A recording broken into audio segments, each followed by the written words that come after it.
Hey there, you wonderful listeners. I have a question for you. Do you want to make a podcast? Well, Spotify's got a platform that lets you make one super easily and then distribute it everywhere and even earn money all in one place and for free. How can you beat that? It's called Spotify for Podcasters. And here is how it works. Spotify for Podcasters lets you record and edit podcasts right from your phone or computer. So no matter what your setup is like, you can start creating today. Then you can distribute your podcast to Spotify and everywhere else podcasts are heard. Video podcasts are also available on Spotify. And when you want to take conversations with your fans to the next level, there are Q&A and poll options available, and those are the best way to get them talking. With Spotify for Podcasters, you can earn money in a variety of ways, including ads and podcast subscriptions. And best of all, it's totally free with no catch. Ever since I've discovered Spotify for Podcasters, it has made doing my shows like the Steam Machine Podcast, Yabs Pod, and the JRPG Report much, much easier to do. Like being able to just go on there, record them, upload it, boom, it's done. I don't have to pay for a site service to host or anything like that. It's fantastic. So I highly recommend that you give it a try. Download the Spotify for Podcasters app or go to www.spotify.com/podcasters to get started today. This week on the Steam Machine Podcast, woo! 1040 some bitch pile of monkey nuts. We got ourselves convoy. Let's go. Cue the music.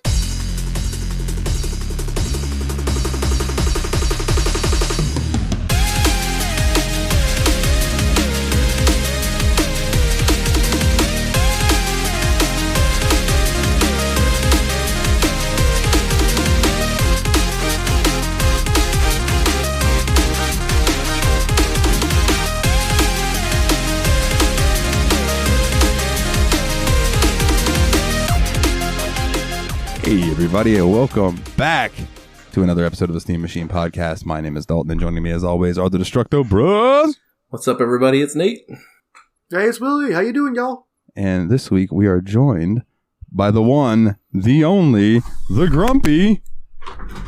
Is that my cue? Well, I'm sorry, gentlemen. It's been so long, I forgot what it's like to be on the show. Who are you? Who are you? I figured the grumpy one is a huge cue, but if you all forget, it's me. It's the original expendable old Jeffy Lube himself. Yes, and all the other nicknames that I've forgotten. I forgot a couple names myself. I forgot Mr. Syllables, Grumpy. I think the questionnaire at one point. Yeah, I think old Mr. Syllables was kind of our way of saying he's got a lot of them now. Yeah. Mr. Syllables. The originable expendable. Oh, that's right. Yeah, because we kept adding syllables to that phrase. Expendable. Yeah. What do you gentlemen? Let's start with Nate. What have you gentlemen been up to these past 2 weeks? Man, well, as you know, I don't know. Did I finish Sonic Frontiers before the last episode, or was it for this episode? Either way, fantastic game. But I guess the bigger news is Pokemon Scarlet's out now, and I just today completed the Pokedex for the game, so good times. I think the game itself has a lot of problems, like performance wise, but gameplay wise, I think it's really good. So it's like if you can look past some of the issues that it has just with running well, which sucks that you have to do that. It's a really good game. Like it just chugs sometimes, especially like I've noticed on water, it's really bad. That's what I've heard. Is it's got a lot of frame rate drop issues, and also like loading in low poly models because it's just absolutely struggling. Yeah, I that's what I've read online, is that it's a blast if you can get past the technical issues. And I mean, it doesn't dissuade me from wanting to buy it when I get the money. You know what I mean? Yeah, I think it's worth it for sure. And it's like, but you know, it's not a Switch issue when it can run games like Skyrim and The Witcher 3, like. Game Freak or something. Come on, guys. Program it out. Let's fix this in a couple patches, please. What was there anything, not like spoilers, skip ahead 10 seconds if you don't want to know.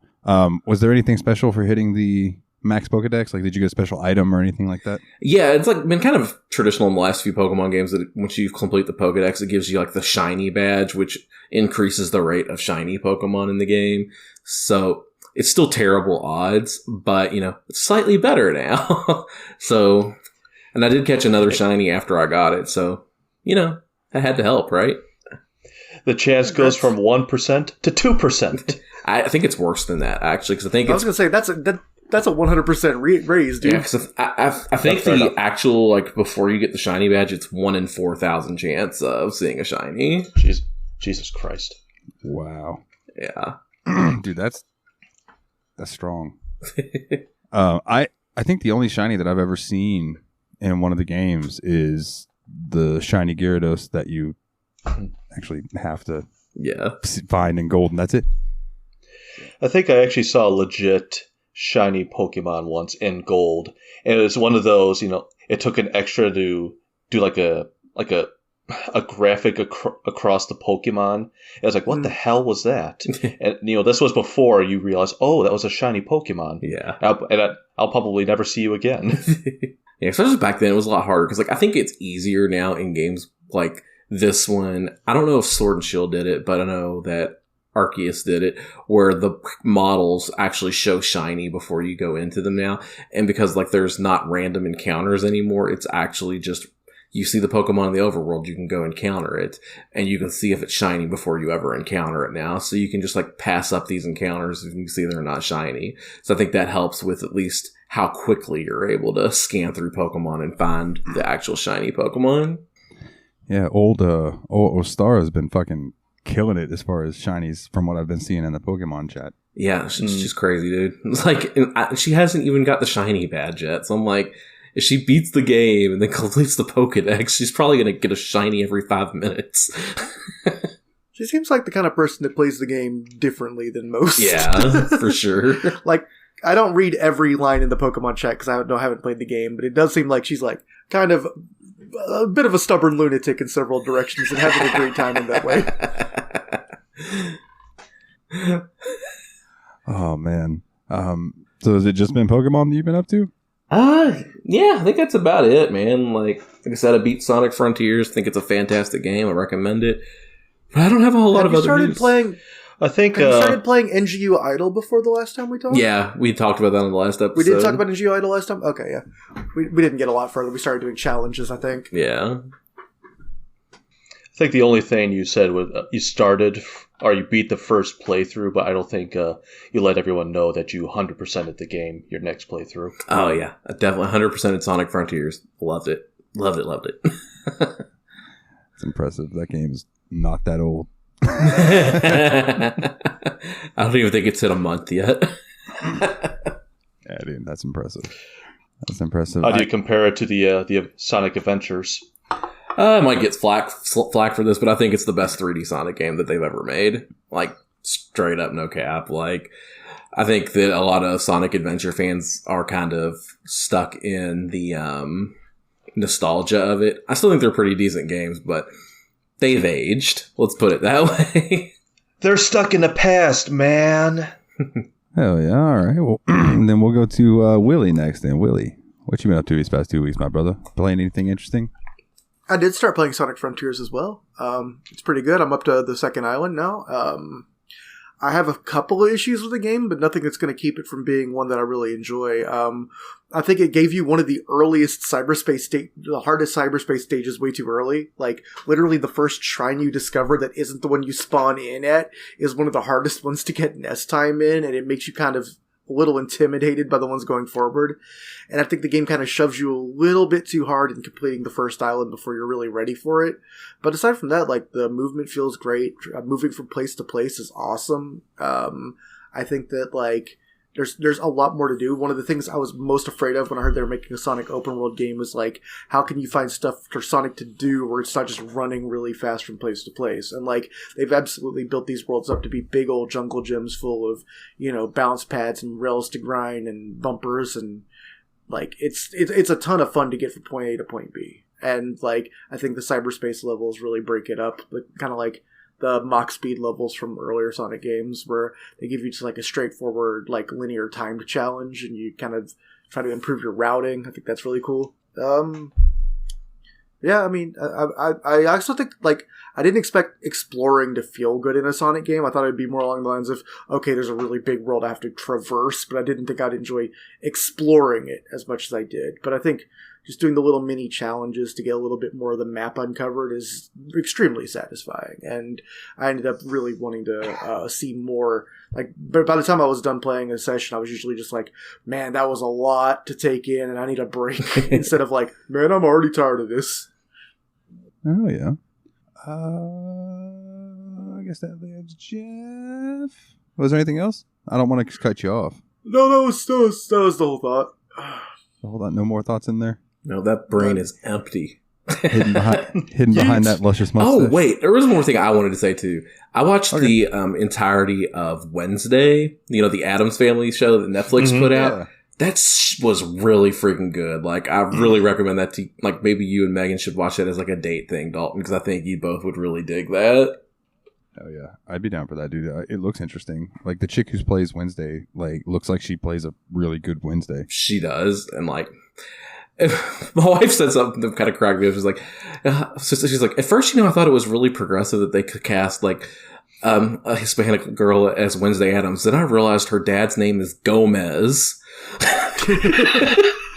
Yeah. And played by Raul Julia. Yeah. Yeah. Yeah, Raul Julia was pretty whip ass. So what you been up to these past 2 weeks, Hefe?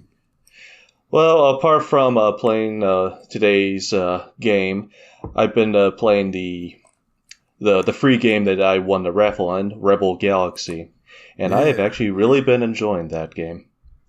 It's basically you're just a freighter, just doing missions like you would in No Man's Sky. You collect money, you upgrade your ship. There's a fart going on. I was gonna say, did you just rip one into the fucking microphone?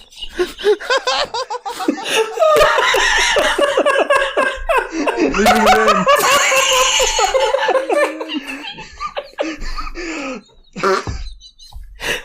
I wish I could go ahead and make an excuse for that, but it's so unbelievable. No one would believe it. So, yep, that's what happened. Oh, well done. Well done. Oh my god, that's tremendous. So Rebel Galaxy, you're afraid of like the one thing I'm sure we'll talk about in the future. Now, I would love to be on that episode, but the one thing that shocked the hell out of me is it has a really kick-ass soundtrack. Nice.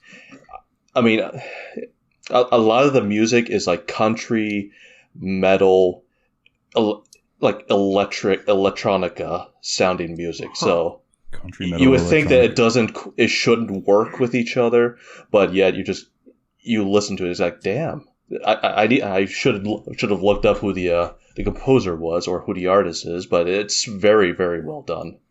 That's awesome. Like, when I saw when you won that game in our little raffle we did, I was like, this seems like something Jeff is probably really going to like, and I'm glad it's really worked out for you. It's the only negative I have about it, and I've gotten over it. I've gotten used to the gameplay. You're in space. You would think you would have all 3 dimensions to explore. You're on a flat plane. Huh. You only play the game in 2 dimensions. You only could go forward, backwards, left to right. You can't go up or down. Interesting. Huh. So, but I think there's I can't remember what you were describing, Dalton, but you used the word streamlined, and I think that is a perfect way to sum up Rebel Galaxy. It's a streamlined version of No Man's Sky, and not that it's a bad thing, because like I said, I am enjoying it.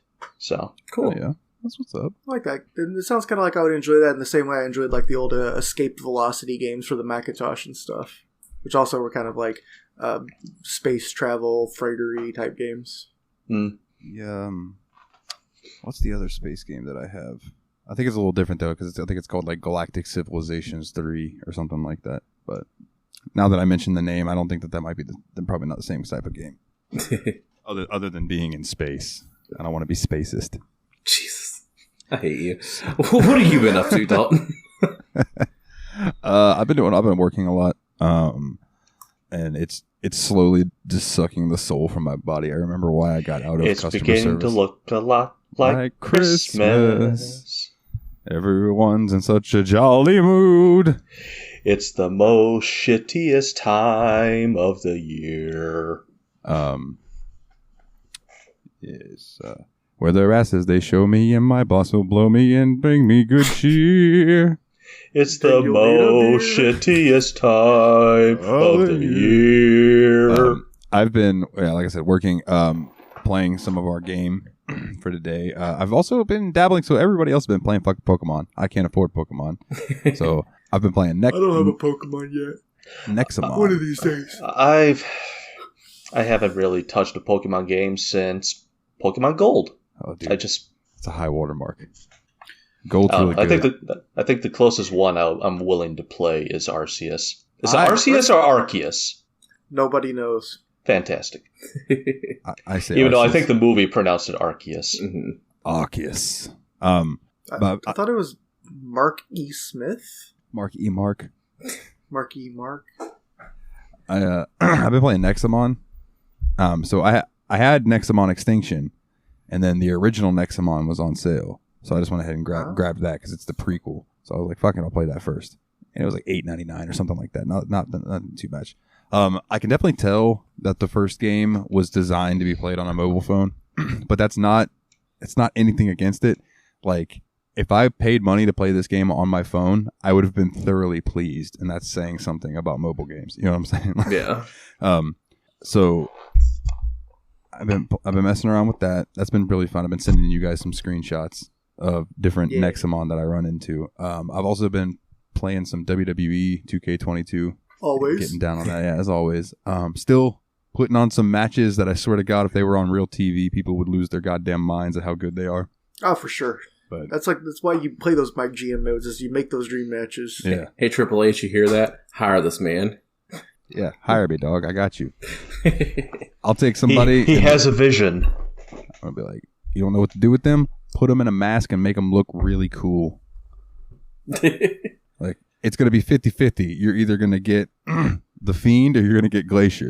Like, one of the two. And you know what? In retrospect, like, Glacier sucked, but he was also awesome at the same time. So, like, that whole... That is a pretty accurate summary of Glacier. I like Glacier. Glacier, Mortis, Wrath. All that shit. I liked Wrath a lot, too, dude. Cool. Like... Dude. So, fun story.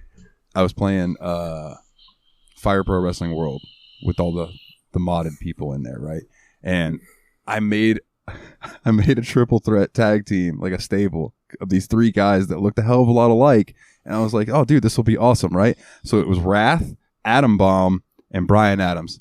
Okay. I've got some good news and some bad news. They all look alike because that's the same dude. They're playing three different characters. No. 2 out of 3 of them are the same dude. Brian Adams is a different Brian guy. Adams. Yeah, he teamed with Brian Clark. They were Chronic. Oh, okay. Well then, yeah. It might even been Brian Clark. Like that's his real name. Yeah, Atom Bomb / Wrath. That's funny. Okay, I just remember, like, I had them all. They were the same person on the same team. It's like, God damn it! But hey, it worked. Ages of Wrath. It's kind of like the faces of Foley. The cows of Clark. That's good. That sounds very comic booky. I like that. What else have I been doing this week? I have discovered a love. Okay, and Megan says that she has opened up a wormhole that she never should have. These sour Mike and Ikes are the fucking bomb, and I will wreck a box of these, and they're 3 for $5 at Walgreens. And Megan's like, I should have never let you try some of those. I love Mike and Ike's. I was like, why? They're good. You heard them. Michael and Eisenhower sponsor us. Dude, that's a problem too. Like, if you with Walgreens, like, with you working at Walgreens, like, they are the only place I know of that sells all that box candy. It's like the only store I know where you can get like a bunch of Crunch or Dots or stuff like that. Just like Boston baked beans, lemon heads. Yeah. My grocery store, Jewel Osco, sells them. Nice. Mike and Ike's, Dots, Junior Mints, hell yeah, Sour Patch Kids. I wonder if Junior Mints will ever get promoted to their senior year. It's been a while. They've been held back. They should make like York peppermint patty sized Junior Mints and call them Senior Mints. Aren't they just called minis? Don't they come in like bags now? Are Junior they Mints? no, the York peppermint patty? Oh, they might have minis now. See, they're jumping on. They're thinking that they're seniors. I don't know, man. I don't know. I don't know, man. You know what I said? Oh, I inhaled some spit when I went to go breathe in to say that. You know what I say? I say you put peppermint and chocolate together. I'm going to eat it. I don't care what the fuck the name is. But especially if it's peppermint bark. Ooh, I would love to get a peppermint tree so I could just go out there and peel that bark off anytime I wanted to. Woo-wee.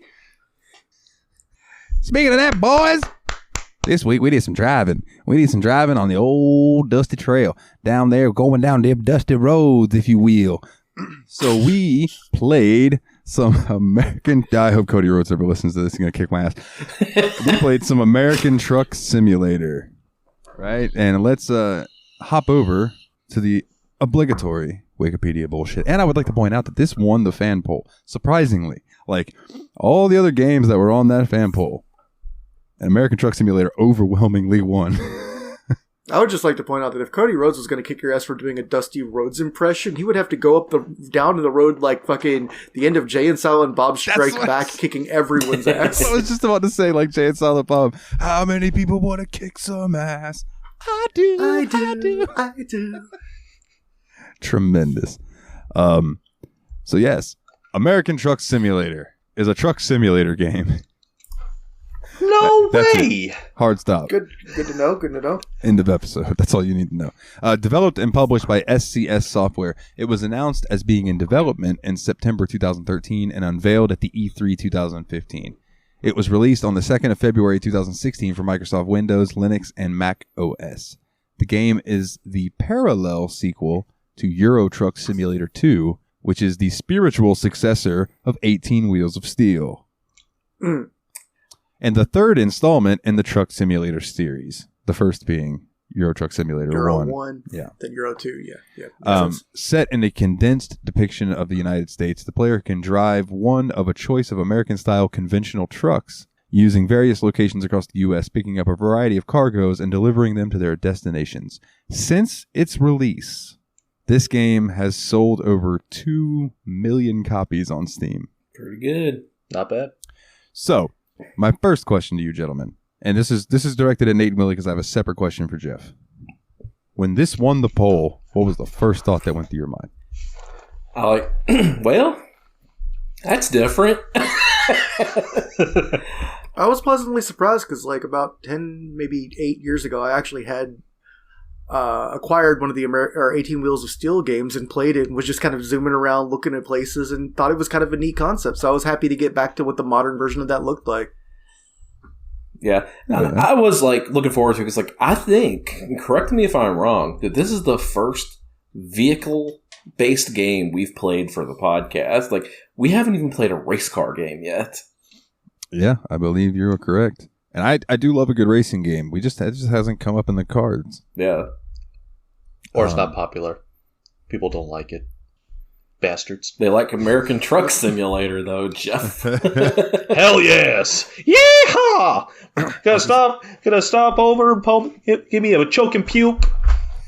I will say that there have been a few polls that have had racing games on there. I think Grid specifically has shown up a few times, and Grip. Yeah. And neither of them have won. But, so I really wanted to check this game out, and I remember I pirated it to check it out, because it's like, I couldn't find a demo, but I'm very much I like to try before I buy. And if I pirate something and really like it, I will absolutely pay the money for it. I shared how much my Steam account is worth today in the Discord. It's like, I'll pay for it if I need to, right? So, but what made me buy this and Euro Truck Simulator 2 was that the pirated version did not have good controller support, and you had to play with mouse and keyboard. Ew. And fuck that. Although this game does have a mode where you can steer with your mouse. That seems troublesome. And dude, you want to talk about I could not get my fucking truck to drive straight. It was just constantly just doing a little snaking back and forth. He's just trying to get them blue sparks. But so I ended up getting them so I could have the controller support and everything. I ended up liking it so much that I've bought all the DLC for American Truck Simulator except Texas. Wow.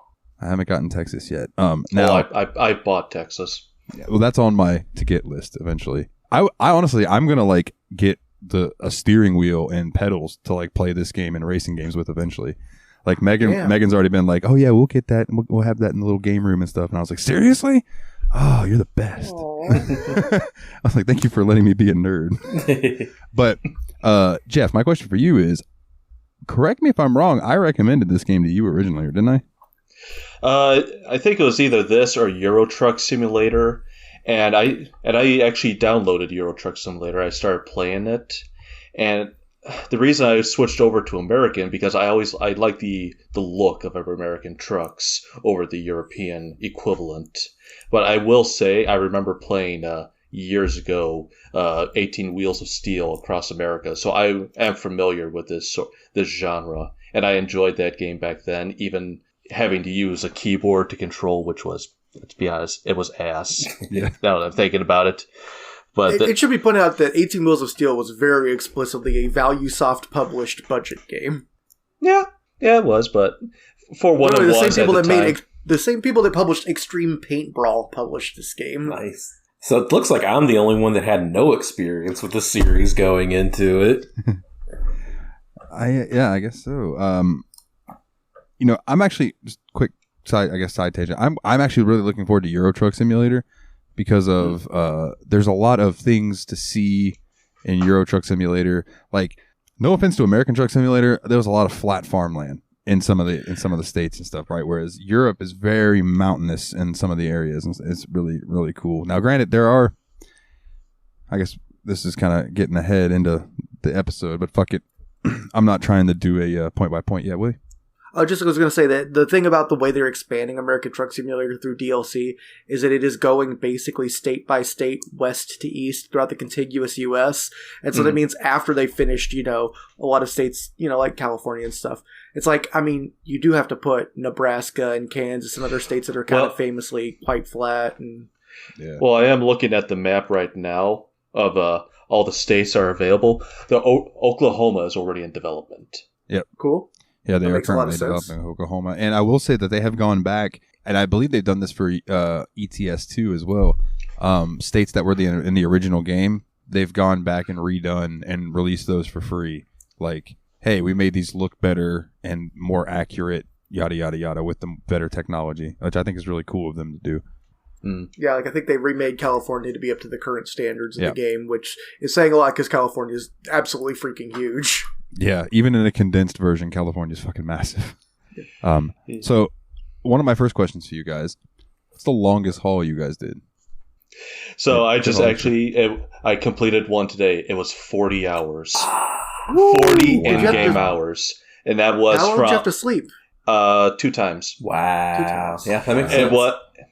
It was from Butte, yes, I know I'm not pronouncing it correctly, but Butte, Montana, to San Antonio, Texas. Wow. Okay. Wow. The longest, and that was a just like a giant excavator. Nice. Okay, so you were asking me about horsepower and stuff. I think my truck's got like 500. Right? Maybe actually, I think that's the base. So I added some stuff to it, so maybe a little more. But let me tell you something. I am currently on a 28-hour one, and I think I have 14 hours left. That's crazy. And I think the longest one I've done is 14 hours. I'm not even that far yet, guys. I'm very low level, so I still have to expand my distance stat before it'll even give me jobs that big. So right before I have not been playing the game very much, honestly. I've been dealing with seasonal depression and stuff, so I haven't been doing much this week. But I did get my first trip out of California, so I did have one from LA to Yuma, Arizona. Mm-hmm. So I know that's not super long, but at least that's an interstate haul. Yeah, you gotta start somewhere. I want to say the one that I'm on is from Salem, Oregon to Albuquerque, New Mexico, I think, or something like that. It's whatever it is. It's a long ass drive, and I'm pulling this big machine, and the trailer that I have is this big red trailer that's got like a pivot point where you normally would have the hitch, right? Yeah. And then there's nothing on that, and then there's another pivot point, and that's where the thing's on, and then there's another pivot point at the end, and then a back trailer, and like it's huge. Yeah, I know exactly what you're talking about. It's probably 50 feet long, maybe even more than that. It's insane. Maybe actually it might be like 60 feet long. It has like 3 pivots. Jeez. Hey, homie, at that point, why don't we just put it on some rails and make that a train?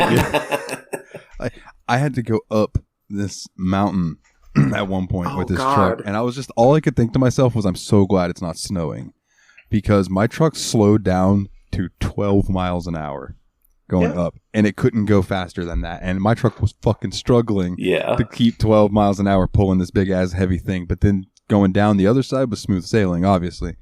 But if you would have stopped on that mountain, I wonder if you could have even started your truck, even getting 2 miles per hour going back up. No fucking way. Well, if you would have locked your differentials, possibly, but that would have been really tough for you. Yeah. But like, because I've been playing this the longest, apparently I looked it up. I've been playing this since June. Nice. So I put, you got half a according year to Steam, into I put game. according to Steam, I put in like 172 hours. Yeah, buddy. And I'll good. describe my progress. So I have a 5 truck garage also in Salem, Oregon. And everyone drives a giant Peterbilt. Like each one has like 600 horsepower, except mine. I actually modded an engine, so mine's pulling 1,000 horsepower. And I actually just did a speed run today. Just doing a very light load. I can get it up to 115. Nice. Rig. So my truck is a beast. So my experience with it is like I played until I could buy my truck, and once I bought my truck, I considered that me beating the game. So I bought my truck, and I have not driven the truck I've bought yet. Oh man, that's where the fun starts. Like, that's where you can start. Like, you can still take the jobs you've been getting, or you can start looking at the freighter market. Yeah, and start picking stuff. And you have to actually drive to the location to pick up your haul, back up, attach it, and then drive to your point. That's kind of cool. I'm really bad at dropping off truckloads, so that sounds a little terrifying. Like, I still, I change camera a million times when I'm doing anything that involves reversing. Like, I do not understand the mechanics behind the trailer at all. It's a pain doing the backing up trailers in real life and in video games. It's a pain in the ass. Well, I've gained a lot of respect for people that drive these kind of things in real life. That's for damn sure. If it's a normal trailer, I'm average with it. But if it's, like those giant trailers that have like multiple pivots, no way. I'm just like, skip. Yeah, cause I remember one of the first jobs I took, I did one of those one of those really long trucks with 2 trailers, basically. So like the articulated trailer, and I was like, oh god, this is a miserable experience. I stopped. I only did single trailers for a minute after that. Yeah, I suppose we should also say this game is kind of like an RPG in a sense, because each load you do, you gain experience. Yeah. And that experience you put into skills, which allow you to be able to haul better, more expensive loads. There are different skills that are kind of tree-like in a way, where you gain certain thresholds and you gain the ability to do different kinds of trips. Like you said, different loads, including like more fragile or more valuable hazardous or more urgent ones. And there's the stuff at the top that's hazardous. Like, explosive, corrosive, all this different stuff that you can deliver to. I haven't fucked with any of those yet. I'm like, dude, that's too much pressure for me. I've unlocked everything. My character, no surprise driver's there. like level 42. Nice. So literally all I'm doing right now is just driving for money. Do you even need anything at this point, or are you just spending money on like filling up your trucks and doing repairs? Filling up my truck, and also I'm going to be expanding my business, so I'm going to be taking over the country. Oh, snap. Cthusiast Freight. For those that don't know, my original name is Cthusiast Jeff. But that's the Tadpog name. It's a steam machine. I'm Mr. Syllables. Damn right. Which actually is funny. My original name for this game was Mr. Syllables Freight. That sounds like a fucking villain in a book. Syllables Freight. Did you guys give your characters fun name? Because I named my guy RB Curly Fries. And his the company's called Big Montana Hauling. I don't think I'd give myself a funny name, but I did take this dude Like, you know, your avatar is just a picture of a profiles. dude. Like, and I just took this dude that had like a double chin and a handlebar white mustache and bald. It's like, this is me. I definitely took the dude with the modest mustache as well. Like, that's why he's called Curly Fries, because his mustache curls up. Nice. I picked the dude. He was kind of hefty, had the long curly black hair. Looked like he had been in a metal band 20 years ago. Like, that was my guy. I took the avatar that basically shaved head, facial hair. Kind of, I don't know. He looked kind of familiar. Looks like a douchebag. Oh, yeah. He's a big asshole. So, real punchable face. Real chode. I love that word, chode. I do. I connected my profile to worldoftrucks.com, which is like the big fan community for the trucking simulator games. And not only did it like let me accept jobs that people post on there, which I thought was pretty cool. You're like working for other people. But one thing that you can do on World of Trucks, I didn't do it, but you can set your avatar photo and then you can link it to your game so it's you that shows up. Ah. Right? And also, apparently it's a thing where like real truckers play these games because like when you get home from trucking, you want to do more trucking. What did I say? All that I crave was earlier. All that I crave was trucking. But they'll upload their actual like license truck photos of them, cool. And like that's their thing in the game too. And I have just a quick little thing. It's one of the Steam reviews because this is something that I saw in comments on YouTube and stuff too. This is a Steam review from Master Gamer 2064. As a real life truck driver, I think they've done an amazing job with this game regarding physics, graphics, and basically everything else, especially how you can float the gears like in real life if you have a steering wheel and a shifter. I really enjoy this game, but the things that I don't like, they need to add a bigger variety of trucks. They really need to add Freightliners and a few more models of each one, like the classic Freightliner and Pete, some cab overs, and some more of the newer models as well. It's pretty good when you're saying the only thing wrong with this game is I wish there was more of it. Yeah, for sure. Yeah, and then pretty much. He also has a complaint about the gas stations, like how they're depicted in the game or whatever. Oh God, why is there not? That's one complaint I have about the game. Also, actually, is why is there not like a Love's gas station or like one of the Flying J, like a truck Pilot, any of those big gas stations? You have to pull into like the tiniest corner gas stations in the world that I don't even know.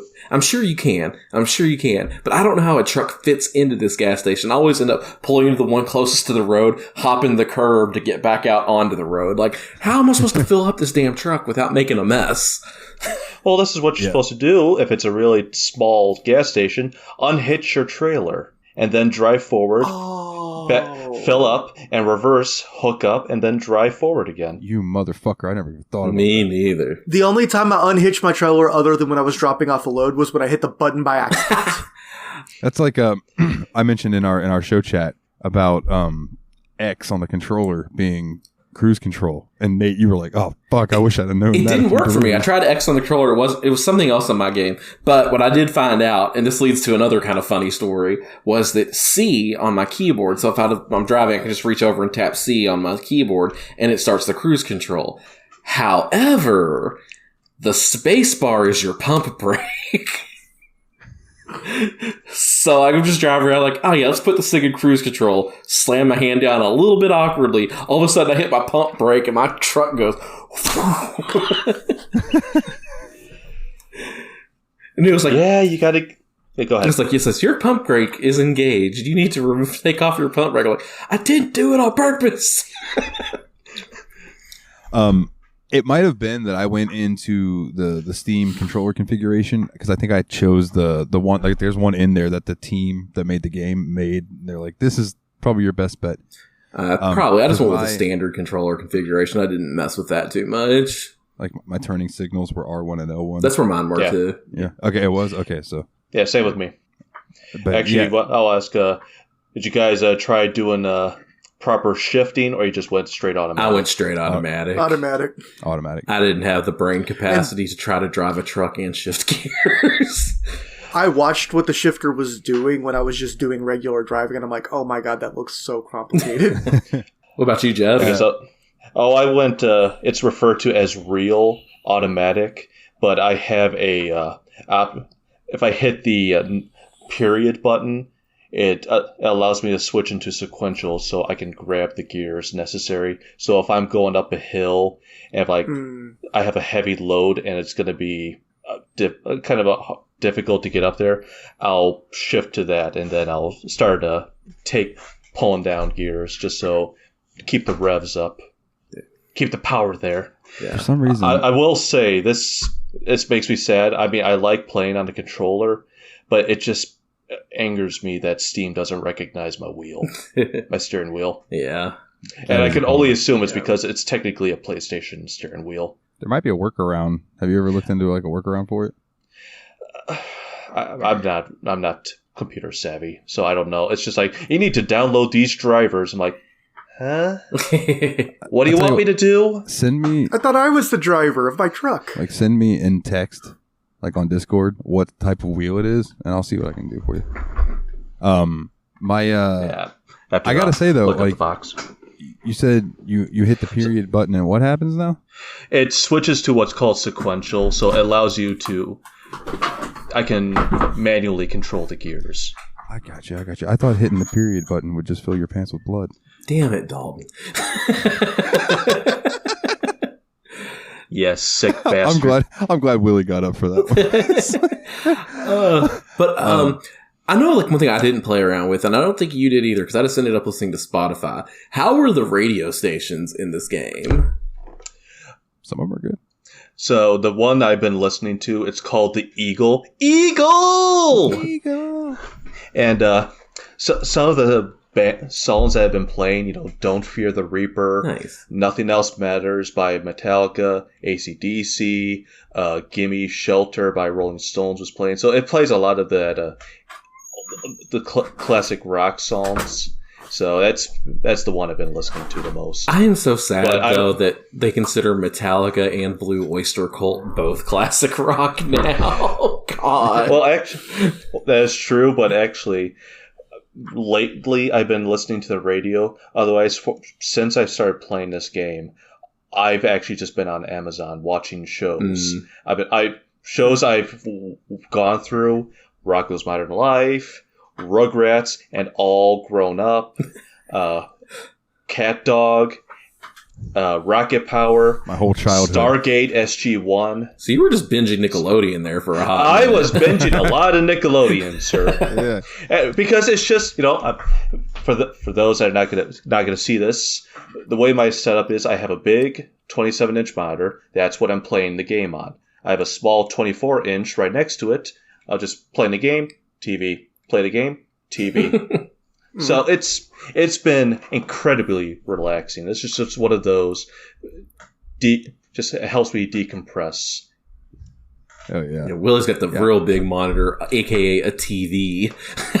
Yeah. They're both TV. Oh, are they? actually. That's awesome. Yep. Hey. That's similar. Yours is even down and to the right. Oh, are you running a laptop, Jeff? No, it's my Oh, okay. my PC. Okay. Chip and Dale. Oh, speaking of tech, guys, I got some new stuff real quick. I'm going to show you. I got this. Ergonomic. An ergonomic It's an keyboard. ergonomic keyboard because I do have wrist issues, you know what I mean? So I figured it might help. And I also got this. This is going to take more getting used to. This thing. Oh, an ergonomic butt plug. So an ergonomic mouse, and you hold it at like this direction, and you can like move it and stuff, and you can click Interesting. like that. The only thing that I'm weird about it, it's got cool RGB and all that jazz, but I wish the DPI was a little higher on its max setting. What is the purpose of that design? So it's like, your wrist, when you're sitting like this, right? I have this issue with this bone right here where it gets real sore sometimes. So like holding my wrist like this can get really tiresome, but holding your hand like that is a more, like to the side kind of is a more natural position. Yeah, I can see that. Like kind of like just holding your hand like you're holding a cup almost. Sure. So like moving that around, and then the purpose of the keyboard is like when you're holding your wrists like these to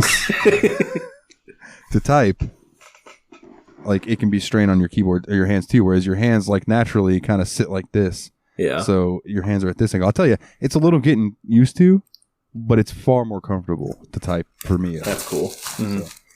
And when I used to play MMOs, I would always angle my keyboard so my hand was like this on the WASD, like kind of sideways. So now I don't have to do that. My keyboard can be straight, and I can just set my hands there sideways. Nice. So, cool stuff. Like, I'd like to hear how playing like an FPS like Doom 2016 or something goes if you use that mouse for that. I'd be kind of... Oh, I'll let you know. Nice. I'll let you know. It's... Yeah. Here, just play Serious Sam. There you go. That works too. So yeah, it's like, did you guys have any particular cool things that you came across in your drives, like landmarks, just pretty things? Because they do pretty, like, we'll talk about the character animation. Yeah. But other than that, one thing that definitely stood out to me was driving into San Francisco and seeing the big bridges everywhere. Like, I definitely really liked seeing all that. But I did have one moment that really stood out to me while I was playing, because I was driving my truck late at night, right? In like, I think it was in Arizona, and I'm just driving, and all of a sudden I get jump scared because I see these things running across the road. I'm like, what the hell is happening? It's like I slammed my brakes, like not knowing what the heck is going on. So I finally slow down, get a little bit closer, and just see that they're just little tumbleweeds rolling across the road. Like, it jump scared the hell out of me. I was like, I thought I was playing American Truck Simulator, not Phasmophobia. I'm in the haunted desert, y'all. Chupacabra and its babies running across the road. I was like, what is happening here? Like, it really tripped me out for a minute. I was like, man, I did not expect to get jump scared in this game harder than I did in most of our free Halloween games. I was like, mine's pretty basic. I just, like, I didn't get it. Like I said, I had much fewer hours than everyone else this week, but I did enjoy the feelings that I got from just, like, suddenly realizing the grand expanse of the journey I've been through. And so two of the biggest ones was the first sunrise I witnessed after driving a night a full haul, and also crossing into Arizona and seeing, like, the Welcome to Arizona state signs after being based on the West Coast for the whole time. Go back to, I don't know, recall if you answered. Did you listen to the radio at all, Willie? No, I had a little trouble getting it configured. Well, less trouble, and more like I looked at the instructions and I'm like, I'll do it later. And I never did, so I would just watch a YouTube playlist on my other monitor. It's not easy. They don't make it easy in American Truck Simulator. I did. It's something I could do. It sounded like a pain in the ass, and I didn't feel like doing it. It was a pain in the ass. I did manage to get it to recognize Soma FM's Underground 80s, but I couldn't get the radio station to work. Like, when I would play it in game, it would just give me silence. Yeah, just open a browser tab and then play the game. Yeah, that's what it is. Spotify, basically. I put on Spotify and ended up listening to some fantasy metal while I was riding around. It was, Angus McFife is his name. I'm driving a semi, but there was one radio station I actually quite liked. It was Beatles radio, and they would play like Beatles songs and then like other stuff from that era, and it was nice. It was like there were a few metal stations that weren't bad. They didn't play anything that I recognized, but I mean, they weren't bad. Yeah. And then there were two country stations. I couldn't find like the outlaw country station wouldn't come in, and I was bummed out because that's the only kind of country I like is like outlaw, storytelling country, not twangy radio country. Ding ding ding ding ding ding ding ding ding ding ding. Yeah, what Jeff just did. Yeah. Gotta get that redheaded stranger in there. So yeah. But what about you, Jeff? What are any landmarks that you saw that were? Well, that's one thing that impresses me about this. The detail to this game, a lot of the sceneries and whatnot, it is actually very, very good looking. For those that are in our Discord, and we know we've all done some screenshots, and you just wouldn't expect a simulator. Well, it's a simulator. They try to base it on realism, but it's a very good looking game for what it is. But I have to say, probably the best load I've done, because for the most part, all the loads are the same. Go from A to B, that's it. But one that I found very cool, even though it was like a 25-hour haul, it's referred to just like as a special load. And that's where you actually have, yes, go ahead, ha, ha, ha. Yeah, children. I decided not to make the joke. Just keep going. But because what I was hauling was so wide, dead ass. But it required me to have a scout and a trail vehicle. Ah, that's cool. So I have the vehicles are like trying to push traffic to the side of the road so I can get past it, because basically my delivery took up 2 lanes of highway. So the vehicles would go over to the left, and I would get as far right as possible just to try to get past. But that was a very cool thing. I was like, oh, this is different. That's a neat feature. The one that I did that was the big ass tires.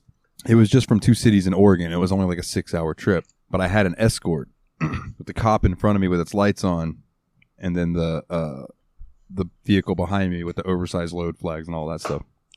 But what was cool about it to me is I was going at night, so it was a night drive, pitch fucking black. I don't know if it was one of the mods that I have that makes nighttime pitch fucking black, but it was pitch fucking black. All I can see is right in front of me and like the taillights of the cop car. But as I'm driving, cops are on the sides of the road from all around, and they have traffic stopped. So you'll just see in the distance these flashing red and blue lights with all these tail lights behind them. And it's like they have all these fuckers stopped so I can have a clear highway to just drive these big ass tires from point A to point B. And that was awesome. Because I was like, finally a game where the escort quest is me being escorted. Fucking right. What were you driving? The Pope's tires? Apparently. He's got a big ass fucking vehicle. That's funny. The Pope Mobile got an upgrade. The Pope Mo tank. Let's go. Oh man. But I really liked like the little attentions to details. Like you'd be driving and there'll just be a car pulled over on the side of the road, getting a ticket, or like the leftovers of an accident might have traffic. Yeah.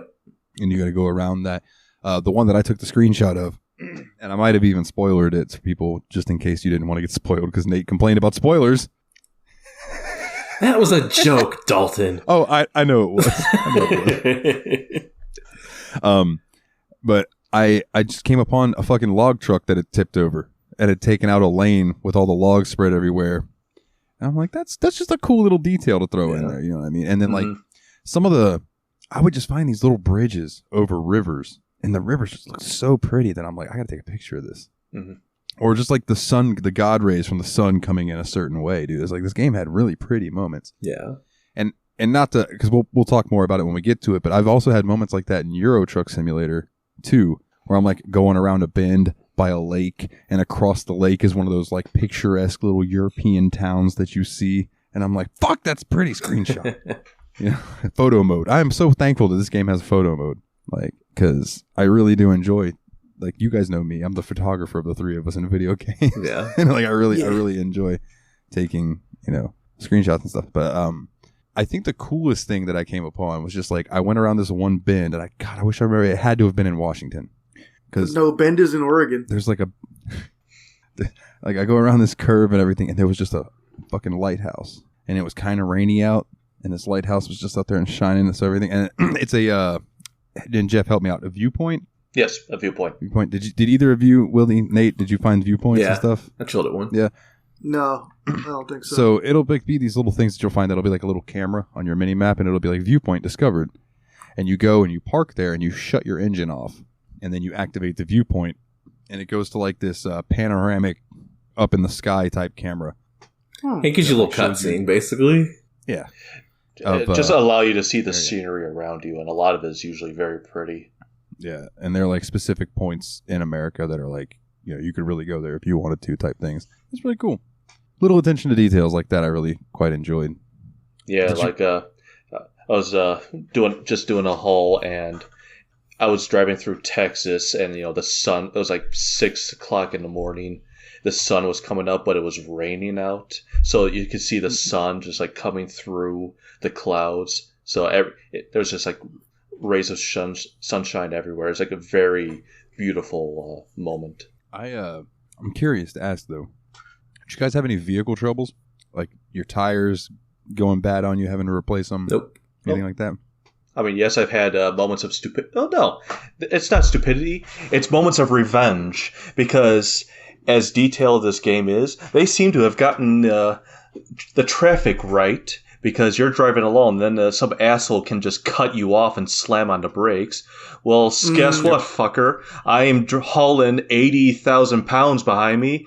I'm just going to push you to the side. Oh, yeah, I'm taking a $900 fine. Right now I have $1.3 million. Big dick money. Get the fuck out of my way. Just like, fuck your ticket. I've got a fucking entire mixer full of concrete back there. Your Winnebago is going to get crushed. I will say some of the most horrible parts of this game were, like, your truck takes forever to get to speed. You finally get to 75 miles per hour. You put on the cruise control. Way station ahead. Please stop for the way station. I'm like, you son of a bitch. Or you finally get up to speed, and they just like, oh, it's now 45 miles an hour. Yup. Yeah. And or traffic just stops for no reason. Yeah. I'm just like, let me just cruise. God. Like, I even found myself at one point, like, I got cut off like you did, Jeff, just laying on my horn in my fake truck in this video game because I was so pissed off at this asshole in front of me. And I was like, I'm getting mad at a video game driving. It's so stupid. I have virtual road rage. Virtual road rage. Yeah, it's like, why? I was so happy until you did this. I've had my fair share of wrecks from somebody pulling in front of me and me being like, oh no, this is absolutely your fault. Like, this is your fault. To things where, like, I look down to text Megan, and I look back up and I slam into one of the things that are like on the side of the road that are like the poles. Boom! And then my trailer's all jackknifed and shit, and I gotta get my way to that. And I'm like, kids, that's why you don't text and drive. Also, did any of you see the electronic billboards that said "Drive hammered, get nailed"? No, that's pretty good. Yeah, there was an anti-drinking PSA. I was sad. There was a I think it was somewhere in Utah. There was a billboard that says "Vote for Pedro." Nice. I was like, no! Oh my god, no! It's gone! Damn it! I wanted to take a screenshot of it, but I was too slow. So one of the oh, go ahead. Honestly, so did you guys have any complaints about this game? Things that you were just like, man, it's kind of a bummer. Yeah, I do wish that. I know that the idea of going contiguous makes way more sense for the way they are building the game out, but it would be cool if I could just buy like a couple of dense states on the East Coast and play them, even though they're not connected to the rest of the world map. Like, I don't know what the hell to do in Nebraska, but I bet I could find something to do in New Jersey or Philadelphia or Pennsylvania. You know? Don't worry, there's going to be Omaha. See, that's my complaint as well. Yeah. It's like, because it is so West Coast based, like right now. It's just like, and I only have the 3 states from the original, so I have California, Nevada, and Arizona, and I base myself out of Nevada. But like everywhere you drive in, like, unless you go to like San Francisco or something in those 3 states, it all feels the exact same. Like, driving, it does get fairly boring. It's like, it's not really inspiring me to spend the money on the DLC when I feel like everything's kind of the same. And if oh look, I'm going to buy Texas. Guess what that is? More desert. Yeah. That's why I kind of think that for scenery, Euro Truck Simulator 2 is the better choice. I'm definitely interested in checking out Euro, just because I'd also like to see like the differences when you like cross a national line. I feel like that's going to be a lot more profound than just the difference between Southeast California and the border of Arizona. Yeah. Oh yeah, dude. And then like going into Britain and having to remember to drive on the opposite side of the road. And all that. Like, that's things you got to do in that game. But I really enjoy them both. Things that like I could complain about. I wish some things had a little more detail to them, but obviously, like, they're not going to worry about things that are off in the distance. Yeah, or things that you technically shouldn't stop and look at, like the cops. like I drove by this one place, and there was a cop or a state trooper, one of the two. I don't remember which one, but it had somebody pulled over. And I was Let's just say it was Eric Estrada from Chips. Yeah, we'll just say it's Eric Estrada from Chips. So Mr. Estrada is out there, and he's standing by this car. I don't remember what the female looked like, so we'll say that's Julia Louise Dreyfus. So Mr. Estrada is talking to Miss Louise Dreyfus, and I snapped a screenshot of it. And I don't think that they intend you to really slow down and look at them. It's kind of just something you see as you drive by, because the level of character detail on this cop was like Nintendo 64, PS1, Polygon. Not Gons, Polygon. This thing was like, they had a cylindrical polygon and they just carved like a wood, whittling. They whittled a policeman out of it and stood him there. Whittle policeman. You used to whittle policeman. Just a whittle policeman. But his forearms, like his upper arms were normal size and his forearms were like shoestring fries in comparison. Like he was a bug snack and you gave him some fucking fries and he was like, nah. But yeah, so little things like that. But obviously, that's not a big deal. Yeah. I mean, because I could make a complaint about like the fact that I went to this tiny town in Arizona and was driving through it at 3 a.m. and there were just these ladies in their little dresses walking around the street at 3 o'clock in the morning. Like, that doesn't make sense, but like, it's not like game breaking. No. Honestly, I mean, the problem is that we were allowed to go to the West Coast and all these other places with Great Lakes and stuff, and there's no fishing. That is what's wrong with this game. There's no fishing. Can you imagine if you had a semi-truck simulation game, but there were just some fishing spots that you could pull over just fishing? Like, that'd be sweet. I think that would be fantastic. That'd be sweet. I would do no truck driving. I would do truck driving between fishing spots. Yeah. Yeah. I would probably stop at every. I would stop at every fishing spot. So. I would love it if they were kind of illogical too. It's like, I heard there was some barracuda up in Vermont. Nice. And there's a blue marlin down in Florida. Well, that kind of makes sense. Well, there's blue marlin in Oklahoma. We don't know how he got there. Help him. It's an escort. You gotta put him in the back of your truck, shore. fill it with water, and take him to the ocean. Like Ace Ventura when they steal that dolphin. They got the tank. Where do the Marlins even play? Miami. Is it Miami Marlins? Yeah. Yeah. Yeah. Oh. They even changed the name from Florida Marlins to Miami Yeah. Marlins several years ago. Oh, man. Oh, that's right. Florida Marlin. Okay, yeah, you're right. Okay. Did you forget it was even in Florida, Dalton? Yeah, dog, there's so much shit that happens in this state. Come on. You're supposed to be our Florida man. We got the Jaguars, we got the Hurricanes, we got the Seminoles, we got the Gators, we got the Jumbo Shrimp. Do you really have the Jaguars? That's my team, man. That's my team. I'm sorry. I mean, I love Jaguars and the Ravens. R.I.P. Blake Bortles. Go Jumbo Shrimp. I miss Brunel. That was when the Jaguars were actually decent. I won't say good, but they were decent. They made it to the playoffs. That's saying something. But yeah, man. So, like, anything else that you guys would like to touch on with American Truck Simulator?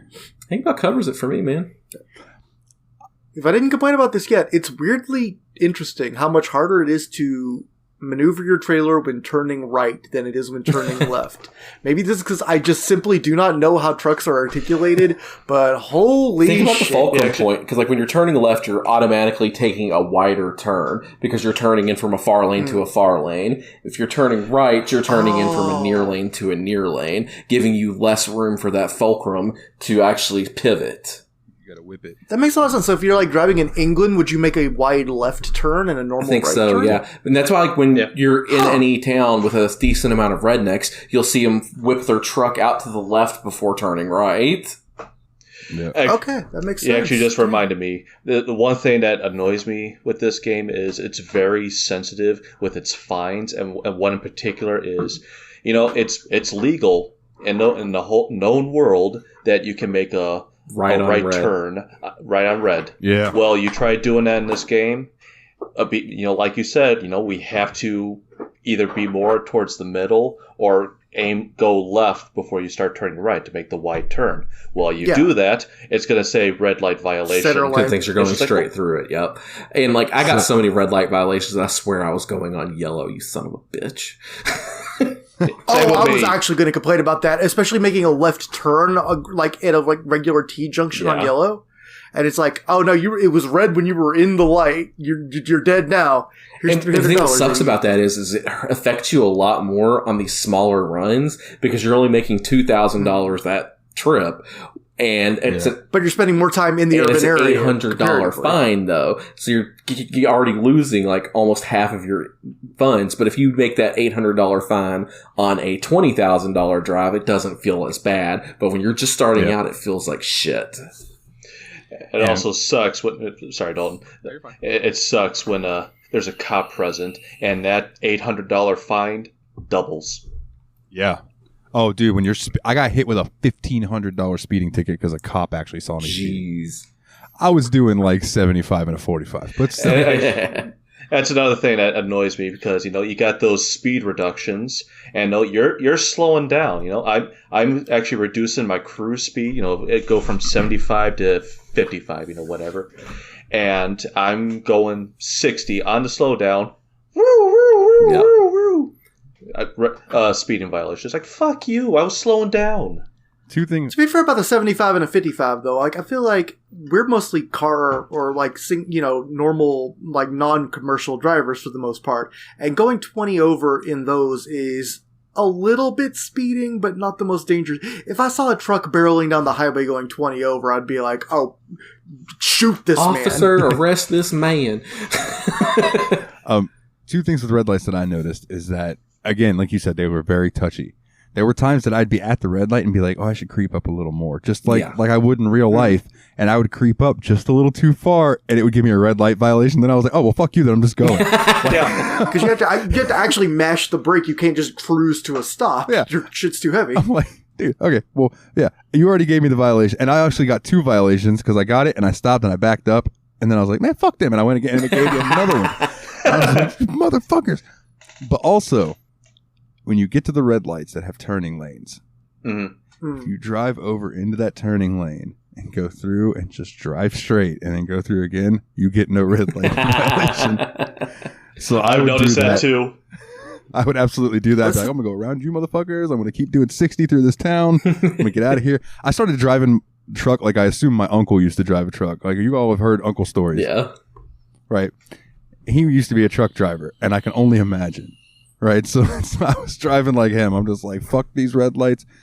Once I started hitting like 100, when I had like $100,000 or so, I was like, fuck fines. I don't care. Like, I want to get there as fast as possible to make that, $40,000 I'm getting for the delivery. So I'm just like, if there was a red light, but there was no traffic, I'm just blowing through it. If there's traffic, I'll stop. But if it's just like a red light for no reason, fuck you. I'll eat that $800 or whatever it is. But again, like you said, early on, you absolutely cannot do that. Early on, you got to be like diligent. I think is the word I'm looking for. With when you're the worst at the game that you're going to be. Yeah. Yeah, when you're at the point where I am in the game, you can fuck around. I know, because you don't know how many times I was just like so tempted to just, look at this hill over here off the side of the road. I just kind of want to drive up it, but I didn't because I'm like, I'm being good boy, follow law. This is a video game. Why didn't I just drive up the hill to see what happened? I think you'd have hit an invisible wall. Yeah, that's what I'm thinking. Go. But did any of you go into the controls menu at all? Jeff, I know you might have done this over your course of playing. I looked at it a little bit, but I didn't change anything because I just figured out what color keys that I needed up from the keyboard, like cruise control and stuff like that, and then everything else I just figured out on the controller. And that's what I was going to bring up was how many buttons there are on the keyboard that do things. There are devices that I never ran into, like that had like multiple keys. Yeah, there's plenty of things that I have not used in my entire, however, let me see how many hours I've put into that game. Yeah, I will save that for the real truck drivers, the ones that decide that when they're not driving a truck in real life, they want to do the same thing in a video game. I've put in 30. God bless them, because if I ripped people's heads off for a living, I wouldn't play Mortal Kombat when I got home, I've put in 37.8 hours. So in 40 hours, let's just round up 40 hours. There are things on the keyboard that I haven't even fucking touched, like my emergency lights or differentials or floating gears, anything like that. I didn't fuck with any of that. I just played, once I figured out cruise control and I figured out that I had mapped it to my controller, I'm like, we're good to go. Yeah. Obviously, I've done a lot of that stuff just to make it more, button friendly. It's just like, cruise controls, C is obviously to activate it. Page up and page down, that's to reduce, and increase speed. The home button is my resume, so if I'm forced to brake, I can hit the home button, and that will resume where my cruise was. Ah. Damn, that makes me feel like playing fucking space flight simulators like TIE Fighter and Free Space and stuff. Like, that's absolutely... I was very good at, like, managing a bunch of keyboard stuff because, like, everything that was on the joystick. I have one other question about America Truck Simulator. Then we can get into ratings and fan Okay, questions. sounds good. All right. Yes. What view did y'all prefer? Because I switched between two mostly. I should have, but felt like it was cheating to go to the full screen one. So I spent most of my time in the default one where the rearview mirror is like inset and then you can turn to look at the left rearview mirror. Yeah. But I also, when I was parking, I would use the overhead view because I just was absolutely dog dick terrible at moving the trailer where I wanted to unless I could see everything. When I started, I was mostly using overhead. Then I found out that it was easier from the inside of the truck view to stay between the lines. So I started playing mostly in the inside of the truck view, but I would also go to overhead when parking or trying to gauge a really weird turn. And sometimes just to see the stoplight, because sometimes the stoplight was obscured by the inside of your truck. So, yeah, exactly, the fucking stoplights. I would always hit up on my D-pad one time to go to that next. It's almost like, I call it the driving game camera. Yeah. Where you're like up and behind your car. Yeah. I would use that one a lot, or I would use the in-cab. There are some that I understand would probably help with certain situations, like the straight above camera and things like that. But something that's in this game, that's in like Grand Theft Auto and stuff too, that I don't understand is the cinematic camera. Yeah. Because I have a hard enough time. Completely useless for playing a video game. Rocking for a replay. Impossible for controlling where you're going. Yeah. I'm like, dude, I have a hard enough time keeping my truck driving straight in any of the normal views. Yeah. Like, I was constantly weaving until I could be like, okay, there. Did you pin your side view mirrors onto your screen? Because I would sometimes go into my cinematic while having that so I could keep myself within the lines, but also be able to kind of get because if you look at some of my screenshots I posted, they are from the cinematic view, but I was using my mirrors to make sure I didn't drive out of the lanes. Yeah. Once I figured out that you could put up that left mirror, like your side mirror, I was like, I had both of them. Me too. It took me a while to figure out too. I found it one time when I paused and it said, press E to adjust your your mirrors or whatever. So I was like, all right, well, I'm paused. Let's see what that does. And then I saw it pop a mirror up here. Then I hit it again. It popped another mirror up here. I was like, son of a bitch, this is staying here forever. It's a tremendous help, especially when you're wanting to change lanes and stuff. Like, or just to make sure you're in lane, because sometimes that can be difficult to gauge. Mm-hmm. Yeah. And that's why truckers use their mirrors all the time. All the time. Yeah, I tried to right stick around for your mirrors. It's just a little unwieldy. So, yeah, that's a great tip. I'll definitely use that going forward. I think so. You have to do it in the pause menu. Like the pause from the select button. Pause, I think. Yeah. Well, you could do it in both the pause button, and I think you could do it if you do it in the actual menu pause screen. Okay. Now, Jeff, before I get to which ones you used, what was I about to say? Oh, there's a mod that makes the mirror view like more realistic, so you can like see less. And I'm like, why would you? No, thank you. I'm good. Why would you want that? Objects in mirror are fuckier than they appear. But so the other thing was, one of the things that was like a godsend to me was that if you hit B, at least on my controller, if you hit B, it took you back to the cab view. Yep, same. Straight. Same. Yeah. So anytime I would fuck my camera up in either that or the racing driver view, I'd hit B, fix my camera, and then I'd hit up again and go back to my race driving view and be like, okay, now it's straight again. Yeah. Goddamn. Because I was literally using that, like looking left and right to cross the street. I would turn left with the stick and then hit that button and then hit right and then hit that button, for sure. It's so helpful. But Jeff, what view did you prefer when you were doing and the cab view, and I'm not sure what it is. I guess the equivalent of like over the shoulder third person view. I think the cab view is the best for immersion anyway, because if you're playing a simulator, if you're the guy driving the truck, you should be in the truck. But I felt that too. I see a lot more of the surroundings in the other view. That's fair. So like if I was driving in the cab and would be like, oh, I bet this place looks cool. Yeah, pop out. Look around. That's what I would do too. Very, very pretty. Yeah. For sure. All right. Well, then let's roll into some ratings, gentlemen. Vroom vroom. Let's go with our guest first. Since you joined us for this and you're our guest, what would you rate this game like it's you have the most playtime in it? Well, there are a lot of positives, but there are some things that they need to tweak on. Like some of the fines. The nipples. This game needs more nipples. that's. But the people detail, like with your screenshot, Dalton. It's just one of those things. Obviously, you're not supposed to focus on it, but overall, I have been enjoying this. I would probably give this maybe a 7.5, possibly an 8 out of 10. Okay. Out of 10 Peterbilts. 10 Peterbilts. All right, and then Nate, what about you? What's your? Yeah, I think it's really good at what it sets out to do. I think it's a fun enough game that kind of shows you what it feels like to drive a truck. Super boring most of the time, actually. So like, I think it was good, and I enjoyed the time I spent with it.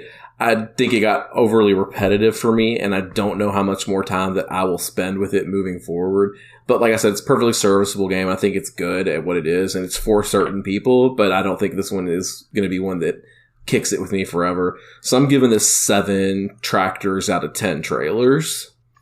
All right, that's fair. And yeah, like this to me, this isn't a game that you go to for like excitement. This is a game like you had a long day. You just go chill. Like I said, that's one of these decompressed games. I get that completely. For me, yeah. I'm definitely not saying that you thought it was going to be something. I would say I would view this game as kind of something like Vampire Survivors or Stardew Valley for people that are good enough at it that they can do it without thinking about it. Minecraft for those other people who could do that without thinking too much about it. Crossing. Yeah. Actually, Animal Crossing. Yeah, it's basically. I mean, it's a job simulator ultimately, but I enjoyed playing it when I did. I wish that I didn't feel like I needed to stress out about playing it for the podcast because I think it'd be a fun thing to just decompress with. And I think I'm gonna agree with Jeff's original vote and give it 7 Western states or 7.5 Western states out of 10 time zones. Surprise! The secret forbidden time stones from the back states are here. So, quickly, speaking of Animal Crossing, I've been playing a game on Steam called Dinkum, Dinkum, and it is basically, for anybody listening, I might have mentioned this last episode too, but it's basically Animal Crossing on PC, but instead of being like animals and stuff, you're humans, and it's Australia. So everything's Australian. Mate. So I just play it and I think of Adam. And I fucking love Adam. Adam's a good mate, right? He's a fucking good dude. So he's a bit of a cunt, though. He's a bit of a fucking cunt, but we love him anyway. But so I've been enjoying that. But so for as far as this, I had a lot of good times with it. Like I said, I think I prefer Euro Truck Simulator 2, even though American Truck Simulator looks better graphically. Mm-hmm. But I'm gonna give this, because I like these types of simulator games and stuff, I'm gonna give this an 8. Yeah. I'm going to give it 8 Volvos out of 10 Peterbilts. Yeah. And I just want to say, too, I think that this game for a lot of people is going to be like what Ultimate Fishing Simulator was for me for several months. Just like that thing you go back to and just enjoy the hell out of. But, find your game like that. Yeah, you'll get in what you put into it, or you get out what you put into it. I think it's something that a lot of people would find relaxing. Personally, I kind of find it terrifying in a lot of ways, but also strangely relaxing. I don't know. It's kind of hypnotic. It's weird. I feel that. Oh, I will say that's one thing I did experience in this game that I've experienced in real life too, is that road hypnosis. Yep. Where you're just like all of a sudden, it's been 15 minutes and you're like, oh shit, I'm still driving. It's like you start driving home from work and then like 15 minutes later, you're like, I'm pulling into my driveway and I don't remember any of this. Dude, yeah, I used to have about a 15-minute drive to Winn-Dixie and Stark, 15 to 20 minutes, and it would just, I'd be like, fuck, I'm pulling into Keystone. Wow. That whole straight road drive was just a blur. But yeah, man. So that's American Truck Simulator. Let's do fan questions, and then we'll have the big reveal, because Jeff is going to join us again in 2 weeks for his Patreon selection. Yeah. That's right. So, but let's run through the... Enjoy your December of Jeff, everybody. Yeah. So... Jeff Sember. All right. So our first question from our buddy Fenris: what do you call in-game currency? that has no name. So like a game where you're playing that the currency doesn't really have a name. What do you usually call it? Willie. I love calling it Zenny. Zenny. I don't know where I get that from. I think it's originally from like Dragon Ball Z or something, and maybe it's a common name in Japanese things, but Zenny always Nice. I like that. I'm pretty generic. I just always call, if it doesn't have a name, I always go with gold. Just because gold's kind of like your standard RPG type of currency. So if it doesn't have a name, like in Pokemon, like I don't know what that symbol is, but I call it gold.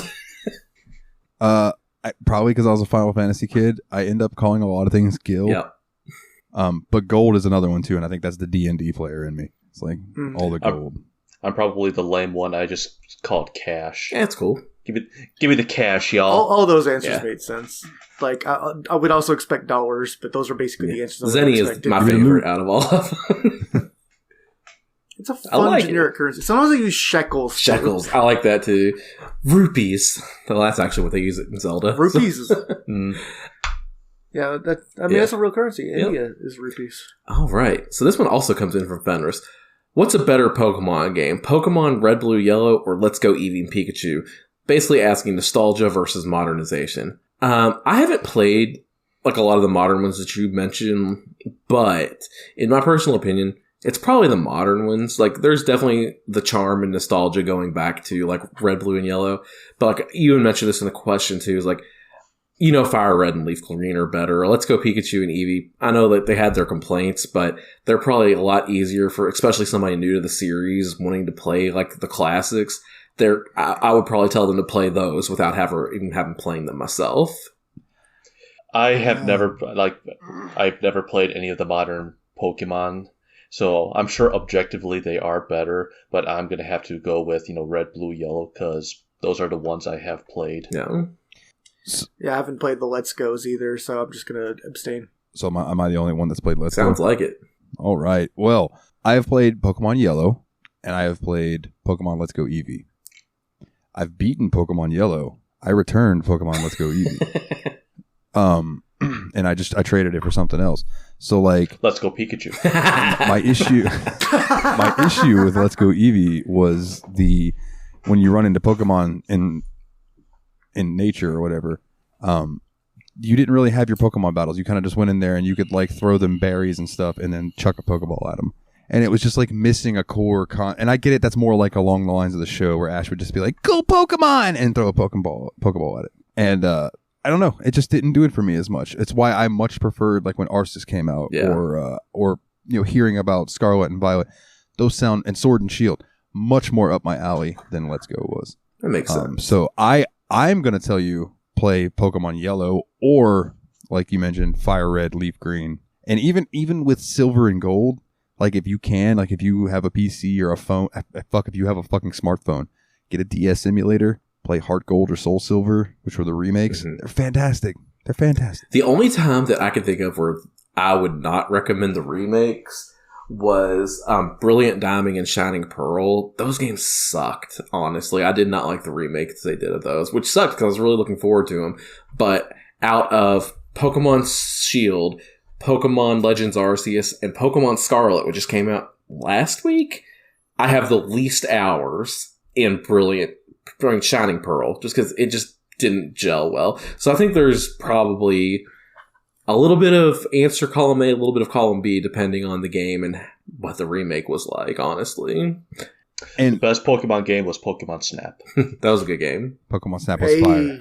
But I want to throw out there, like I mentioned earlier, I've been playing Nexomon. If you have a PC and you want something Pokemon-esque that's like an evolution of how Pokemon used to be, definitely check out Nexomon Extinction and check out the game Coromon, which is Coromon. Like both of those games are on Steam. I think Nexomon Extinction is actually on PS4 and stuff now too. It got console releases, but worth your time. They're more along the lines of the older Pokemon style games as far as being 2D, but they're funny. Nice. They are fucking funny. Like I sent a thing today to the host chat where I walked up to the first item shop and there's this dude standing outside and he's just like, "Man, it's just me. Is there something weird about this shop owner? Like there's just something otherworldly about him, but I can't put my finger on it." And I was like, "Oh, well, I wonder what this dude's going to look like." And I walked in and it's a cat. it's just like a cat dude. He's like, "Hey, welcome to the shop. What can I help you with?" And I'm just like, "Motherfucker!" It's just little stupid shit like that cracks me up, man. Like they keep making jokes about like this isn't a video game, like and things like that. I don't know. I love the fourth wall break. So, but yeah, Nexamon, Koromon, check those out too. Oh yeah. But my answer for this, Pokemon Yellow. Nice. All right. And this next one comes in from Kana. Did you pick up anything good on the Steam sales? I didn't. No. No. So there was a pretty good Steam sale, and I picked up a few things that I'm pretty excited about from it. So there was one game that Jeremy had recommended to me called, hell if I pronounce this right, Sinmora EX, which is kind of like a shmuppy game, which looks like a lot of fun. And I saw this on Steam a while ago and added to my wishlist in case it ever went on sale, which was Mickey Mouse's Castle of Illusion. So I'm looking forward to playing that because it just looks like a fun old school platformer. But the more substantial ones that I've ended up picking up was, and I've started this one, was Spelunky. Always seen it, always wanted to play it, so I finally started playing it. God, that game's brutal. It's hard, but it's fun. Yeah. That's what I've always heard about that game is it's hard as fuck. Yeah. Like every little thing you do wrong just snowballs into catastrophe. That's a really good way of phrasing it. And then also got Super Monkey Ball Banana Blitz HD, which I was enjoying the other Super Monkey Ball game so much that I got this one. And I got Blasphemous. Yeah. And finally, Jeremy, I got Judgment. Oh, sweet. Hell yeah. That's what's up. Yeah. That's what's up. So that was my Steam sale for November. I picked up a couple of things. I don't know if these would consider be on the Steam sale per se, but I got Disciples 2, Galleon's Return. I got Quest Hunter. I got the original The Room. Did not hit her. Ultimate. I did not. You're tearing me apart, Lisa. Oh, hi, Mark. Hi, Mark. You're my favorite customer. Yeah, The Room. I got Ultimate Fishing Simulator 2. I got Call of the Wild, The Angler, which like the Hunter Call of the Wild is the hunting game I really want to play with you guys. The Angler, let's put it this way, Ultimate Fishing Simulator 2 and The Angler both need some updates, but they're both serviceable for what they are so far. Still rather play the original Ultimate Fishing Simulator? Yeah, okay. So far. I also got, I believe it was Arcader, posted that there was a 90% off sale for the XCOM series on Steam. So I snagged that. So I got XCOM 1, XCOM 2, and XCOM Chimera Squad. Nice. Nate, you would fucking probably not like XCOM. Nope. But I have it on Epic, though, the first one at least. and then I got the original Nexamon. Nice. Because I had Extinction, and I just was like, you know what? I'll get the first game and play that one first. Since the second one improved on the first, I was like, I'd rather play the first one without the improvements and then go to the game with the improvements. If that makes any sense at all. So that's what I've been doing for this. That was my Steam sale. But you, Jeff, did you get anything? Nope. Okay. All right. This next one comes in from Adam. How many games did you own for the first consoles in your household? And what do you think about how access to games now and how it's changed gaming? It's kind of a two-parter there. What I think about is, like, our first real console was the NES, and that console lasted us a very long time, right? So, like, when we first got it, I think we had, like, Super Mario Brothers, Mike Tyson's Punch-Out, and maybe a couple other Tetris, and maybe a couple other games. But that collection never stopped expanding. Like, we were still playing those through the PlayStation 2 era. Still getting new NES games and still loving them. So it's like really hard to answer that question because like we would, even as kids, like have our mom take us to freaking a pawn shop and buy a copy of Castlevania, you know? So yeah, me and Willie both have the same answer for that, I feel like. But what about you guys? What were like your first consoles? And what games did you have? Same for me. Our first console was an NES, and my parents, they hate video games. They still do. So it's just one of those, if we bought something or if we asked for something, they were not happy about it. Yeah. But I'm just trying to think of all the games we've had, and I want to say it was about, we maybe had 15 of them. And just, and we played that thing, the NES, and even still to this day, but that was our only console. Let's see, we got that in 87. we didn't get a new console until '99, so we had the NES for 12 years. Yeah. Woo! It's a long time, man. I still have mine. It's sitting right over here by me. Yeah, I saw mine as well. It needs to be cleaned, but I had an NES and a Master System, right? My first, what I consider was my console, was the PlayStation 1, and I can't tell you how many games we had for that. We had a bunch of them. But for the NES and the Sega Master System, I can count. I had 14 games for the NES, and I had 9 games for the Sega Master System, not counting the 2 games that are on the system itself, which I think is Hang On and some shooting game, like a shooting gallery game. Yeah. So, what do you think about access to games now and how it's changed gaming? Well, to me, the main thing is I think that the cost of printing games has gotten a lot lower, so that's why games have stayed about $60 despite inflation over those years. Is printing a cartridge was more expensive than printing a CD, and printing a digital game was cheaper than both. So the fact that we still have $60 AAA titles is basically the price it's been the whole time. It's crazy. Okay, so I think that it's a good thing because there's now more access to like others, like for instance, Yakuza. Yeah. You know what I mean? Like, would we be playing all those games if we didn't have the access to all of these different kinds of games? Like, you know, like it would have been like maybe one of your friends had the Yakuza game for PS2 and then you never heard about it again. Yep. You know? But also, just quick tangent. Don't you think that digital games should be cheaper than physical copies? Even by a small margin? Like, no, because I think that we are already in the age where digital games are games, and the physical games, if anything, should be more expensive. Because with the development of video games, like, video games have not gotten any more expensive, like Willie said, in like the last 30 years. However, the cost to create a video game, the studios, everything has skyrocketed. So the fact that they've been able to keep video games at $60, prices have technically gone down for video games over the year when compared to inflation. So in my opinion, no, I don't think a digital game should be cheaper than a physical game. If anything, a physical game should be more expensive than a digital game. But the $60 price still makes a hell of a lot of sense for a brand new AAA title. And I agree with that. And that's kind of like what I meant was like, don't you think the physical game, like, so say $60, so $59.99 for the digital game, whatever you want to call it. Wouldn't say the physical is $75. People would gawk at that, and that might be too big of a jump. You know what I mean? Maybe $70 for a physical game instead of it. But that's like they got to recoup the money for the materials and stuff that went into making the case, the disc. But then they're gonna have to start putting art books back in or like manuals back in and things, which is like nowadays you get a physical game 9 times out of 10, it's not gonna have anything in there but a disc. Or a cartridge. No, I think physical games are just for collectors of physical games now. Everything else is digital. Like, I still buy physical Switch games, but I don't think it's at all necessary. I don't think my life has improved because of it. I'm just an old fart that still likes physical games. And honestly, if they would start charging $15 more for them and not provide those additional features like a manual and things, I might just move straight to digital. Yeah. So then, Jeff, how do you think the reach of games? What do you think? Basically, you guys have said it all.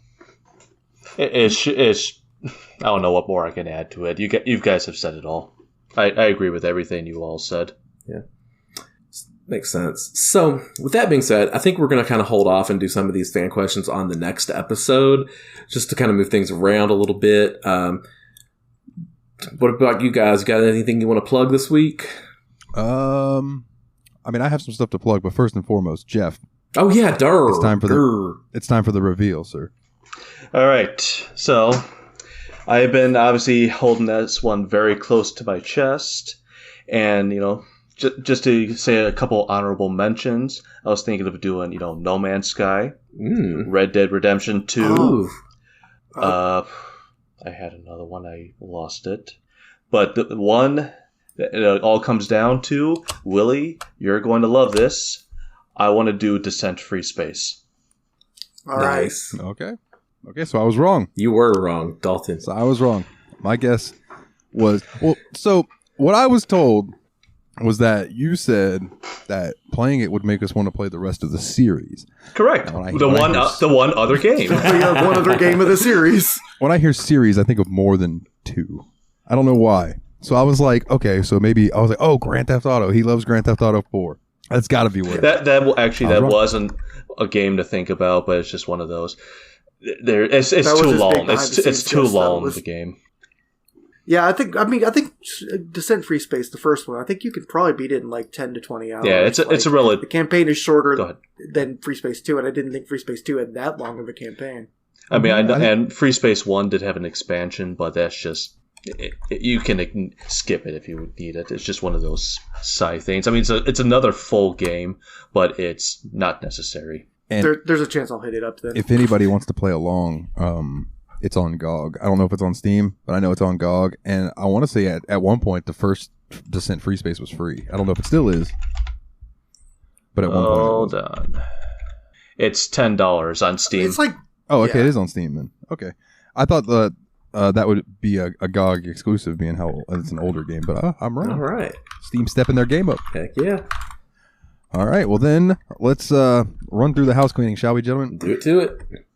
If you would like to join the Discord, you can go to bit.ly/TSMP Discord, all capital letters, and come in and join in on the fun.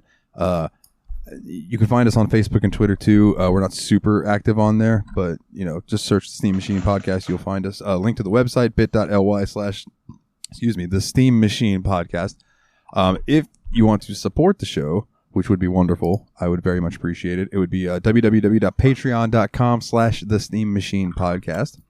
You can donate as little as $1 a month and get the episodes early and ad-free, or you could donate at least $10 or more and get a shout-out on each and every episode like these wonderful people. Nate Sir Cogsworth, the 7th of Juniper, Jeff, the original expendable Mr. Syllables, old Jeffy Loop himself, the grumpy one, Aries or Adam, shout-out to his podcast, Revival and Extinction, James, the Steam Machine Hall Monitor Hall, excuse me, I fucked it up, and Team Retro, check him out on YouTube. And thank you to anyone who even gives $1 a month to get the episodes early. It means a lot to us that you show us that support. 100,000%. Grumble, grumble. The fact that you're that excited to hear our shit early, that warms my heart and makes it so much easier to record this every week. I want to warm the cockles of your heart. Oh, yeah. Also, shout out to, speaking of warming cocks, shout out to Yazpod, yet another BS podcast.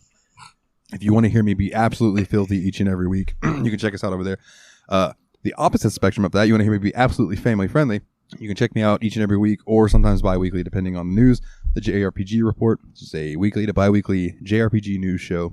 You want to get a shirt from any of our podcasts, I'm going to be working on putting more designs up and everything.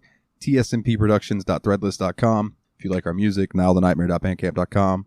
And if you would, please leave us a 5-star review on iTunes or a thumbs up on Spotify, or if any of where you get your podcasts has a rating system. If you feel that we've earned the 5-star, throw it to us. And if you feel like we haven't, throw it to us and talk shit in the comment. But give us a 5-star comment anyway. And then we will be back in 2 weeks with Descent Free Space. And this little guy that's in the corner of my monitor right now, old Mr. Syllables himself, Jeff. Yeah, the Jeff Simber continues. So, well, the reason I'm glad we are doing this in December, because actually this coming Sunday, will be my birthday. Oh. Yeah. Oh. What's the date? The 11th. The 11th? Oh, Megan's birthday is the 12th. Wow. Yeah. My sister-in-law is the 10th. Oh, shit, son! Jesus Christ is the 25th. People were getting busy 9 months ago. Anyways, on that note, us four will catch you all in 2 weeks for some free Descent Space. Yeah. Yep, you got it in one. Bastard. We're going to Frito space. As always, guys, take it easy.